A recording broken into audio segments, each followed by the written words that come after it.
Exodus 20 verse 14 says, "You shall not commit adultery." Now we all really know what that means, but I got a couple things that might surprise you. Stick with me. Hey there, welcome back. Glad you're here.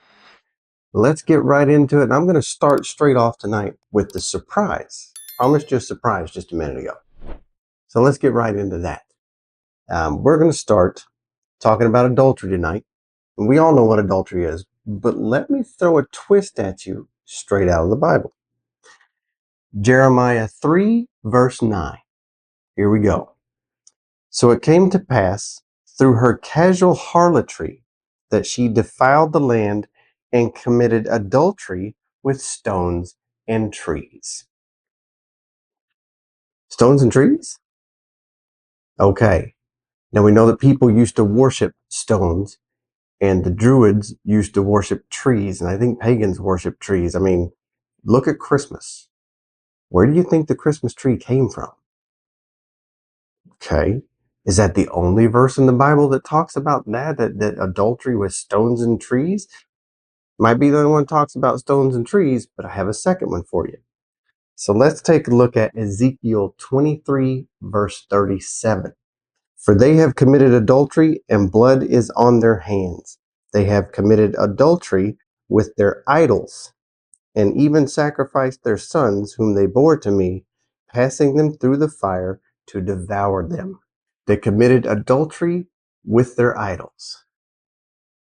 So if you're worshiping an idol or a false god, you're cheating on God. You're committing adultery on God. So it's not just the act that we all know as adultery in marriage. There's more to it than that. That's your surprise.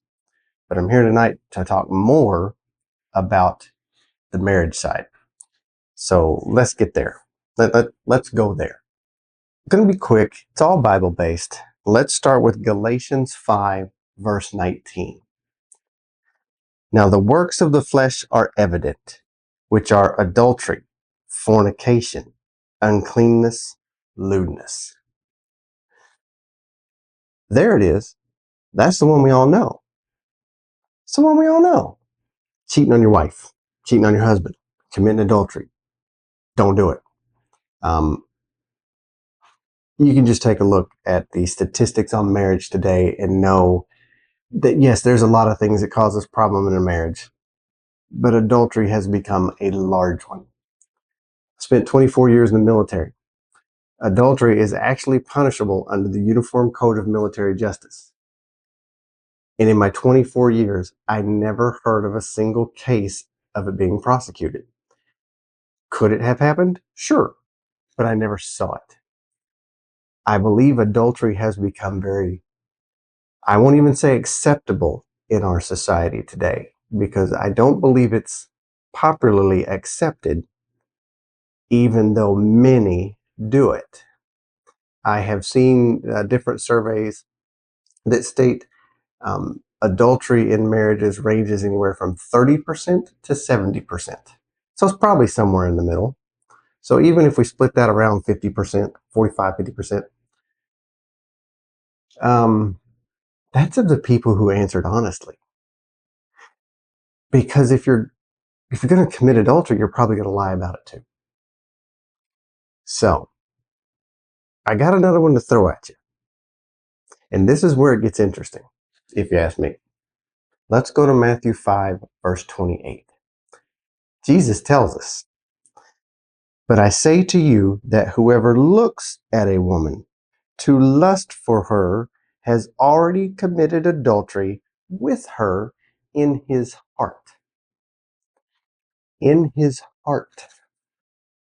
If you think about it, if you have that inclination, you've already done it. So as one pastor I watch has explained it, it's not just about the act, it's about the attitude. I take it a step further. It comes from the heart. We talked about that last week. If you haven't seen last week's video, go take a watch. Everything we do flows from the heart. And you're seeing that as a theme as we go through these commandments. So, as I asked last week, what type of heart do you have? What flows from your heart? Has your heart been changed yet? Let me throw one more. This one will get you. Proverbs 6, verse 32. Whoever commits adultery with a woman lacks understanding. He who does so destroys his own soul. It says right there. I mean, it's a commandment. Don't do it. Sin is transgression of the law. The 10 commandments of the law. We know it's a sin. You know it's wrong. Everybody knows it's wrong. But people do it. And they do it for all kinds of reasons. Everybody has their own reason. There's different reasons. But it's all selfish. It's all selfish. And it stems from the heart. Now, if you just read Proverbs 6:32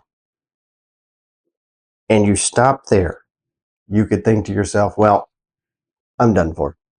I'm done for. Yeah, I'm a bad person. I'm not going to make it. There's no way he can forgive me. Because, I mean, destroys his own soul. I did it to myself. I'm done. Not so. There's nothing that God's grace can't cover. Nothing. We look at it as murder is the worst of the 10. But it also talks about coveting, which we're going to get to next week. Would that be the least of the 10?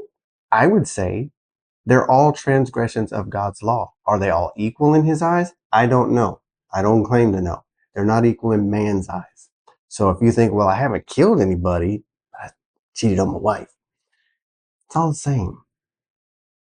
And if you think about it, where does it come from? In here is the problem. That's what we have to fix. Now, I just told you that there's nothing that God's grace can't cover. There's nothing that Jesus' sacrifice can't cover. And if you don't believe me, listen to Jesus. We're going to move on, finish up John chapter 8. Now, you can read all the way from verse 2 through verse 12, but we've probably all heard the story that the Pharisees and the scribes bring a woman caught in adultery to Jesus in the temple, and it's a setup. Now, he knows that. He knows everything. And this is the one I've heard this iteration of the story several times. It's where they ask him, what shall we do? The law says she should be stoned. Shall we stone her? And it talks about Jesus taking his finger, writing in the sand. And he says to them, he who is without sin among you, let him throw a stone at her first. Then again, he goes down, takes his finger, and starts writing in the sand. And I have watched several preachers talk about what he's writing. And I love all their versions. I don't know what he wrote, but whatever he wrote, it caused all of the Pharisees and scribes to leave one by one at a time. Now, he had just challenged them that whoever is without sin can cast the first stone. The version I've heard that I like the most is he would write their name and write their sin next to their name. So they knew that he knew, and they left. We're all sinners. We all fall short of the glory of God. None of us should stand and try to judge the one next to us or somebody else. That's not our place. Now, let's finish this up. So once they all leave, Jesus stands up and he asks the woman a question. And I'm now in verse 10 of John 8. He says, woman, where are those accusers of yours? Has no one condemned you? She answered, no one, Lord. And he says to her, neither do I condemn you. Go and sin no more.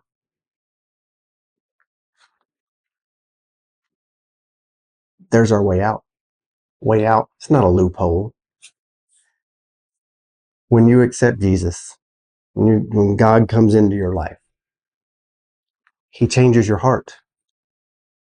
So all the wickedness that used to flow out of you goes away.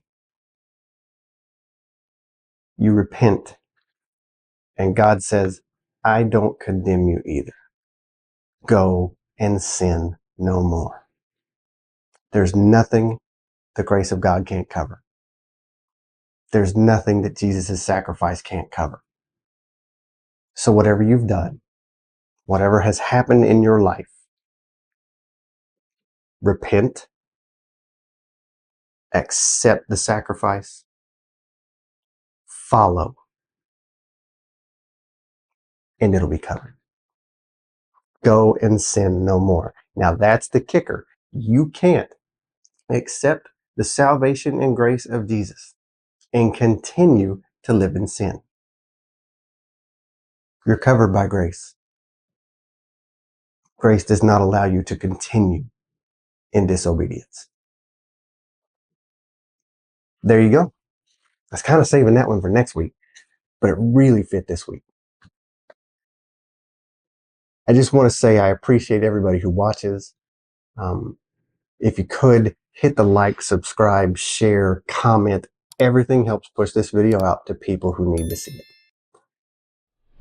I feel like this was a good one. We learned about what we all know is adultery, and you learned a little bit more that worshiping false gods and worshiping idols is cheating on God, and that is adultery as well. We're going to get to all those first 4 commandments coming up pretty soon. In the next couple of weeks, we're going to start those. So stay around. If you haven't seen the other ones, go back and watch them. Have a great week. I'll see you next Friday.